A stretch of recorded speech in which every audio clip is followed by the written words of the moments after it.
5 theaters modeled on a railroad-era diorama. It's interesting to reflect on how the town could support that many theaters in the early 1900s. Those like me who spent the 1950s in Rehoboth fondly remember when there were 3 motion pictures in town: the Blue Hen, the Avenue, and the Center, and in the 1970s, the Beechwood. As vibrant as the city is today, however, we have not one motion picture theater.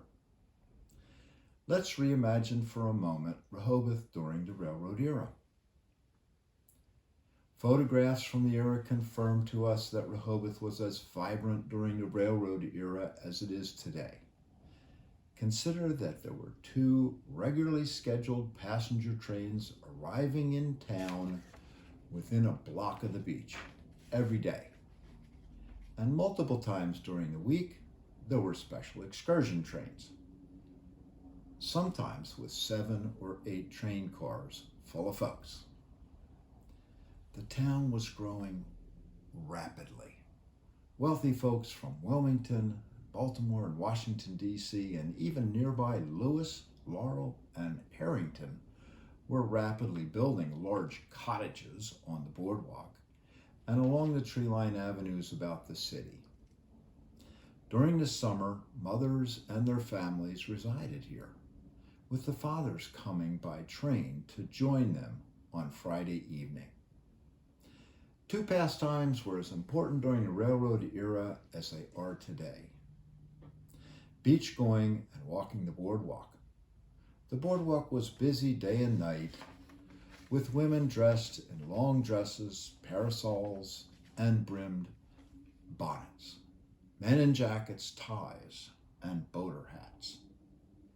Other pastimes included bowling, dancing, card playing, magic shows, boxing, street performers, roller skating and ice skating, and theaters, both for live shows and for moving pictures. Silent movie picture films arrived on the train. If the train was late, the film was late.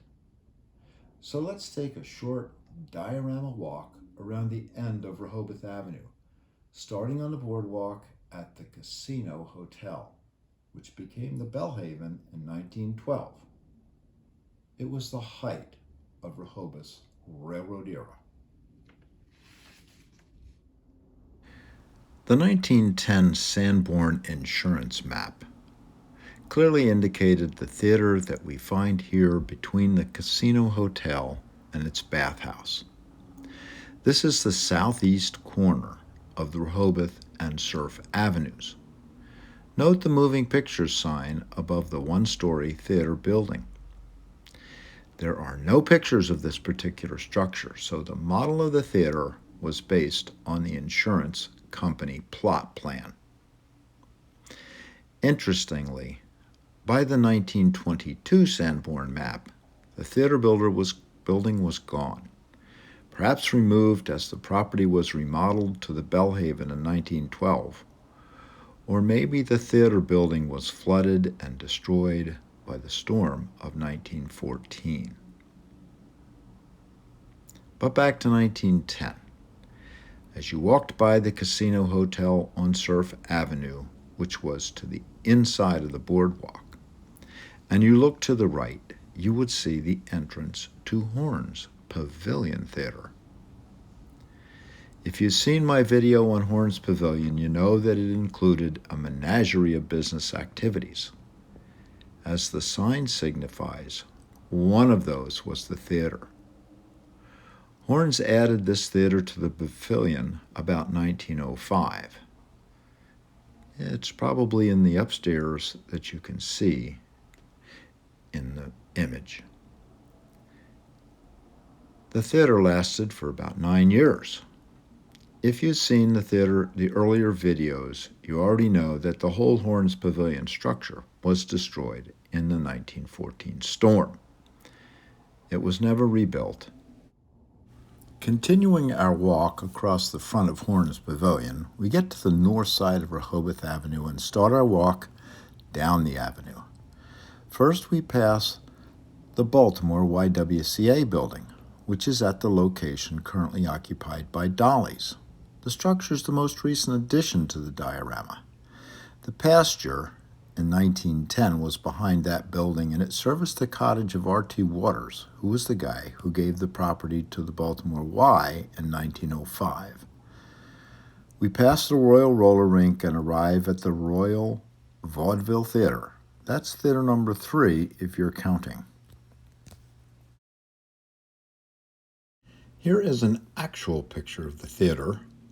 To be precise, this photo is from about 1915, having been built at this location after a fire had destroyed the storefronts to the west of the Royal Roller Rink in 1912.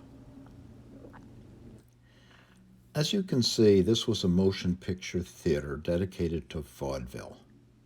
So I thought you might enjoy seeing a clip of Fatty Arbuckle, whose films appeared in Rehoboth during the period. He was one of the most popular silent stars of the 1910s and one of the highest paid actors in Hollywood.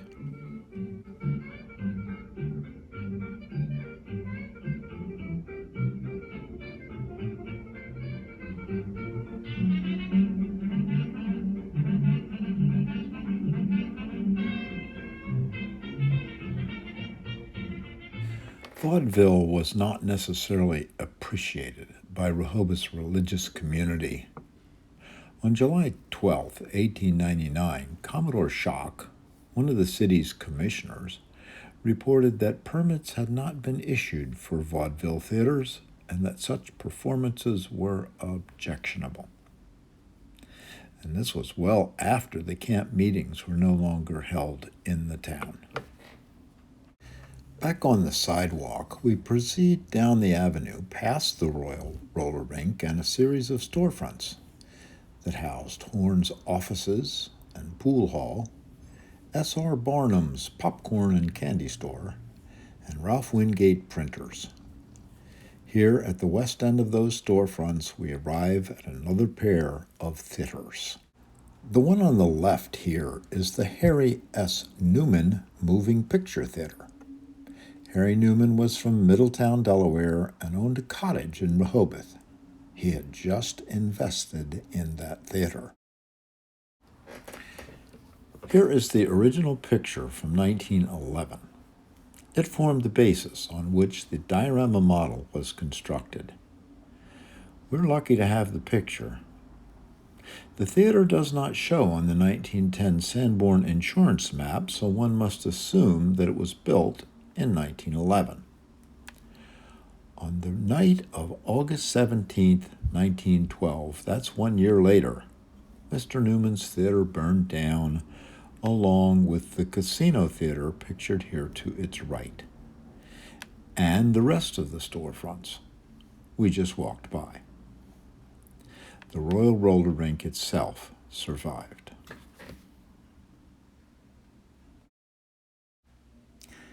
Let's focus on the casino theater. A Pennsylvania newspaper's recounting of the fire describes the structure destroyed by the fire to be the Casino Opera House. Do you believe Rehoboth was cultured enough to support an opera house? I leave you to your own conclusions on this one. In this image, we have a group of folks standing in front of the casino theater. I can't identify them, but it looks like 2 mothers standing in front of 3 children. Good chance they are relatives of the Horns or the Tappins, both large and prominent local families in 1910 Rehoboth. Should anyone who is watching be able to identify those folks, I would love to hear from you. Charles Horn rebuilt the casino theater and renamed it the Blue Hen. Here I've juxtaposed a picture of the theater that burned down in 1912, that's the left image, with a 1916 photo of the Blue Hen that replaced it. It took me quite a while to establish why pictures of what I thought was the same building did not match. The casino theater, it turns out, had been replaced by a very similar looking structure, as you can see here. Last month, I heard from Till Horn Purnell that her grandfather, Charles Horn, wanted to name the rebuilt theater the Royal because her grandmother was enchanted with the royal family of England. But Till's father, William Horn, who spent time in a medical unit of the British Expeditionary Force in France during World War I, insisted that it commemorate Delaware's unit during the war, the Fighting Blue Hens. This incredible picture is said to have been taken at the grand opening of the Blue Hen Theater. It is hard to believe that many people assembled in Rehoboth in 1915. Certainly, they could not have all fit inside that theater. Here is an early picture of the inside of a Rehoboth theater, probably the Blue Hen. Sadly, even into the 1950s, the audience was segregated. The colored section was in the balcony with a curtain separating colored from white. The Blue Hen Theater survived for quite some time. It is remembered by many of us folks that were in Rehoboth during the early 1950s. Here's a picture of the theater in 1952. I saw Alfred Hitchcock's Psycho there as a young tyke and was scared out of my wits. You may wonder what happened to the Blue Hen Theater. Care to hazard a guess? You got it. Burned down in 1966. Here's a picture of its remains after that fire. It gets replaced by another theater, the Beechwood. Here is a fun artist rendition of 1970s Rehoboth Avenue that includes the Beechwood. The movie being advertised is a classic, To Sir with Love. I'm not sure when that location was transitioned, but today that structure is Carlton's clothing store. Stop by Carlton's for a new pair of pants.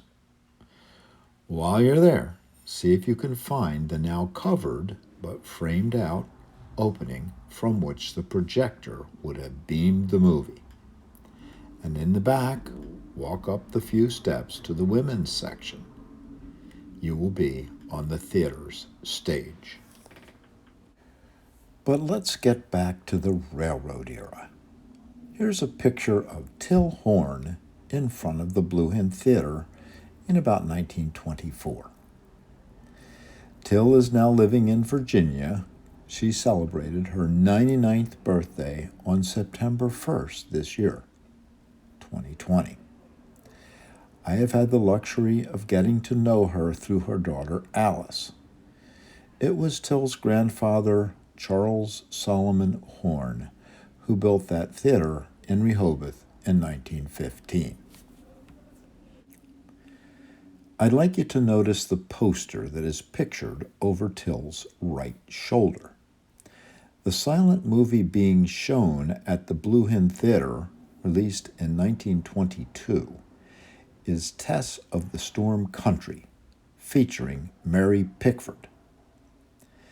That movie is actually quite famous for launching Mary Pickford's career as a movie actress.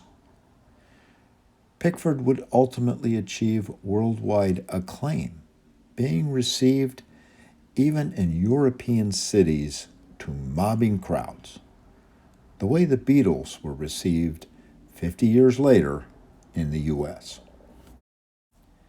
Here is how Till Horn is depicted on the diorama. I hope you'll forgive me for mistiming her appearance. The diorama is meant to depict 1910 Rehoboth Avenue, not 1924. But it is still the railroad era, and I could not pass up the opportunity to include the scene on the display.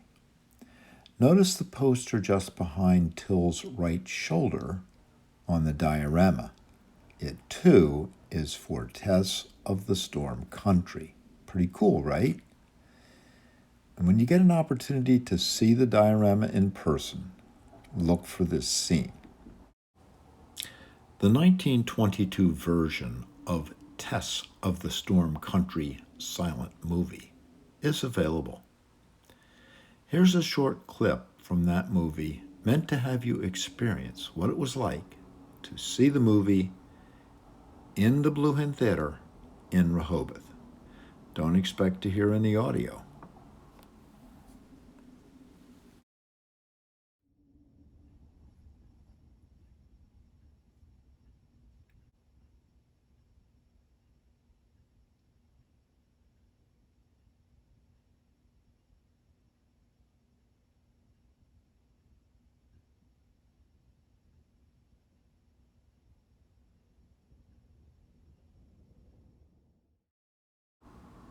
You might find it fun to watch that movie through. It is on YouTube. Google it. It's 2 hours long, but Cindy and I thoroughly enjoyed it. Florence Sullivan played piano during the silent movies, often having to play for the second running of the film, while her friends went home to play bridge before the city electricity was cut off for the night. Let's finish off this video with another clip from Tess of Storm Country. See if you can pick up the storyline by listening and watching what you might have experienced in the Blue Hen Theater during the railroad era.